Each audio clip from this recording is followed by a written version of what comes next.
Hello all, welcome back to my channel Lalita Tarun Diaries. This vlog is all about Japali Hanuman Mandir. Japali అనే place వచ్చేసి మనకి తిరుమల నుంచి 2 kilometres అయితే ఉంటుంది. ఇక్కడ హనుమాన్ టెంపుల్ ఉంటుందన్నమాట, చాలా ఫేమస్. ఆల్రెడీ తెలిసిన వాళ్ళు ఉంటే కమెంట్ చేయండి, తెలియని వాళ్ళు అయితే నెక్స్ట్ టైం వెళ్ళినప్పుడు పక్కా విజిట్ చేయండి, మిస్ చేయొద్దు అసలు.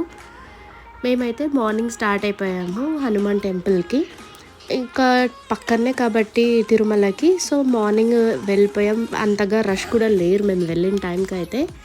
ఇక్కడ మనకి టెంపుల్లో క్లైంబ్ చేయాలి, కొన్ని స్టెప్స్ అయితే ఉంటాయన్నమాట.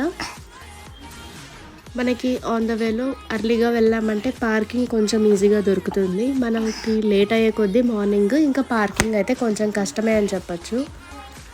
సో ఇంకా మేమైతే స్టార్ట్ అయిపోయాం స్టెప్స్ ఎక్కడము. ఇంకా పైన వెళ్తూ ఉంటే ఇలాగ సైడ్లో మంకీస్ అన్నీ ఉన్నాయన్నమాట.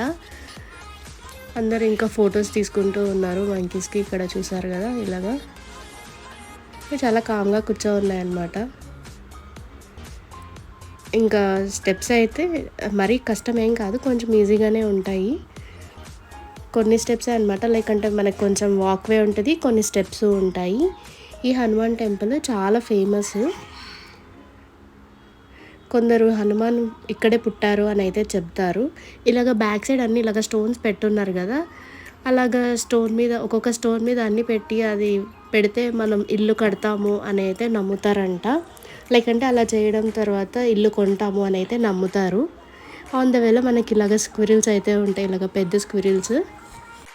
తిరుమల కొండల్లో లోతైన అడవిలో ఉన్న ఒక పవిత్ర స్థలమే జపాలి తీర్థం. ఇక్కడ జబాలి మహర్షి తపస్సు చేసి భగవంతుని దర్శనం పొందారని పురాణాల్లో చెబుతారు. ఇదే పర్వతంలో అంజనాదేవి తపస్సు చేసి వాయుదేవుని కృపతో హనుమంతుడు జన్మించాడని కూడా చెబుతారు. అందుకే ఈ పర్వతానికి అంజనాద్రి అని పేరు వచ్చిందంట. రీసెంట్గా తిరుమల టీటీడీ వాళ్ళు ఏమని ప్రకటించారంటే ఈ అంజనాద్రి పర్వతమే హనుమంతుడి జన్మస్థలం అని ప్రకటించారు. మనకి కనిపిస్తున్న ఈ కుండలో అయితే స్నానం చేస్తే మన పాపాలు తొలుగుతాయని భక్తి కలుగుతుందనే విశ్వాసం ఉంది.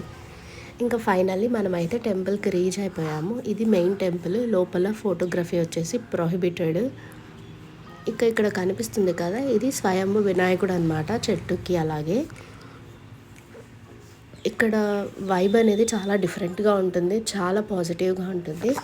అలాగే ఇక్కడ ఒక హిడెన్ స్పాట్ ఉంది. టెంపుల్ బ్యాక్ సైడ్ ఒక 350 మీటర్స్ నుంచి లోపలికి వెళ్తే మనకి అక్కడ సీతామాత కోనేరు అని ఉందన్నమాట. రాముడి వనవాసం అప్పుడు సీతాదేవి ఇక్కడ స్నానం చేసింది అని నమ్ముతారు. ఎక్కడానికి కొంచెం ఇలాగా కష్టంగా ఉంటుంది. ఏంటంటే ఇక్కడ స్టెప్స్ ఉండవు, ఇక్కడ పాత చెట్ల వేర్లే మనకి స్టెప్స్ లాగా యూజ్ అవుతాయి అన్నమాట. కొంచెం హైట్ ఉంటుంది, కొంచెం దూరం వెళ్ళిన తర్వాత వ్యూ అయితే మనకి చాలా బాగుంటుంది. ఇలాగా దట్టమైన అడవి మధ్యలో అయితే ఈ కోనేరు ఉంటుంది. ఇక్కడికి వెళ్ళాక ఆ కోనేరు చూస్తే మాత్రం అది వేరే లోకం లాగా ఉంటుంది. ఫుల్లీ డిఫరెంట్ వైబ్ అనమాట, చాలా పాజిటివిటీగా ఉంటుంది. ఇప్పటికీ ఆ వాటర్ చాలా ప్యూర్ అండ్ క్లియర్గా ఉంటాయి అన్నమాట. మేము ఇదే ఇక్కడ ప్లేస్లో కొంచెం సేపు వాటర్లో అయితే నిల్చున్నాము. ఇలాగ ఫిష్ స్పా అనమాట, న్యాచురల్ ఫిష్ స్పా అంటారు కదా అలాగా. కానీ నిర్మానుష్యంగా ఉంటుంది, చుట్టూ ఏమీ ఉండదు, చాలా కామ్ ఉంటుంది. ఓన్లీ బర్డ్స్ సౌండ్స్, అలాగా కామ్ ఫారెస్ట్ అనమాట.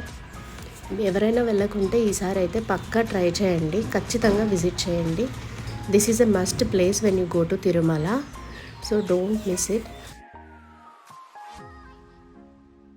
ఇంకా మేము దర్శనం చేసుకొని అయితే మళ్ళీ రిటర్న్ అయిపోయామన్నమాట. మనకి ఇంకా ఇక్కడ ఆన్ ద వేలో ఇలాగ బొరుగుల మిక్చర్, తర్వాత మజ్జిగ, అలాగే కీరా అన్నీ అమ్ముతూ ఉంటారనమాట. సో రిటర్న్లో ఒక తీసుకొని కొంచెం బ్రేక్ లాగా అలా కూర్చొని అయితే వచ్చాము.